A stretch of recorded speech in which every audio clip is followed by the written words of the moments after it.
প্রধান অবৈধ সরকার প্রধান বলবো, অবৈধ প্রধানমন্ত্রী যারা কোনো লজ্জা নেই, নির্লজ্জ একজন মানুষ এবং আত্মসম্মানহীন একজন মানুষ।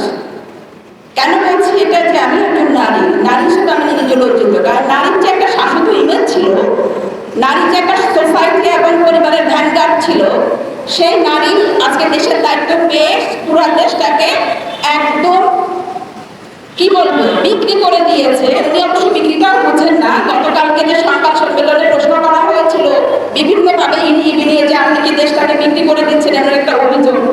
বিক্রি করলাম কি দিয়ে বিক্রি করলাম, উনি বুঝে নেই না যে বিক্রি কাকে বলে। এবং দেশটা যে আজকে মানে পরাজিত শৃঙ্খলা আবদ্ধ হয়ে গেছে এটা উনি বুঝতে পারছেন না।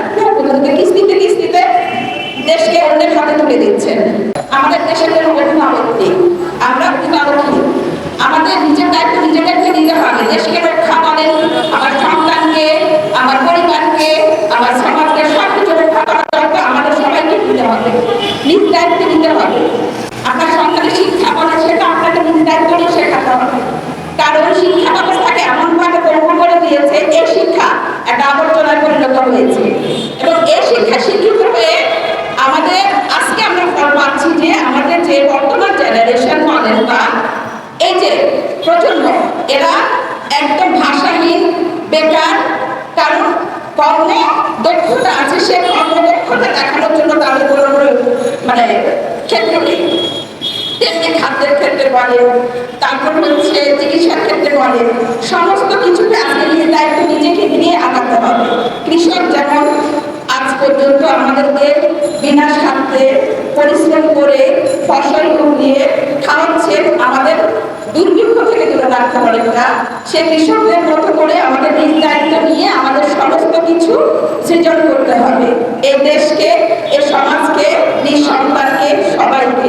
একজন নারী হিসাবে আমি এটাই সবাইকে আবেদন জানাবো যে আজকে সময় এসেছে, আজকে আমাদের অধিকার বলেন, স্বাধীনতা বলেন, সমস্ত কিছু রক্ষার জন্য যার যা আছে ঝাঁপিয়ে পড়তে হবে, যার যা আছে সেটা নিয়ে লড়াই করতে হবে। চুপ করে বসে থাকার আর সময় নেই। একটা দেশ সবসময় চায় যে তার সার্বভৌমত্বভাবে টিকিয়ে রাখবে। সরকার যে থাকে তারও দায়িত্ব থাকে যে সার্বভৌমত্ব টিকিয়ে রাখা। সে সার্বভৌমত্ব টিকিয়ে রাখার জন্য তাকে যতগুলো আপনার পরিকল্পনা, প্রকল্প সবকিছু তাকে মাথায় নিয়ে করতে হবে। কিন্তু আমাদের এখানে দেখা যাচ্ছে অবৈধ সরকার তার বিপরীত। সে সমস্ত কিছু করে যাচ্ছে তার বন্ধু রাষ্ট্র বলে খ্যাত, তাকে খুশি করার জন্য, তাদেরকে খুশি করার জন্য, এবং একটা দাসত্বের শৃঙ্খলে আবদ্ধ হয়ে আছে সারা দেশবাসীকে, সারা দেশকে সেটাতেই আবদ্ধ করে রাখছে। ভয়াবহ হুমকির সম্মুখীন আজকে আমাদের অস্তিত্ব।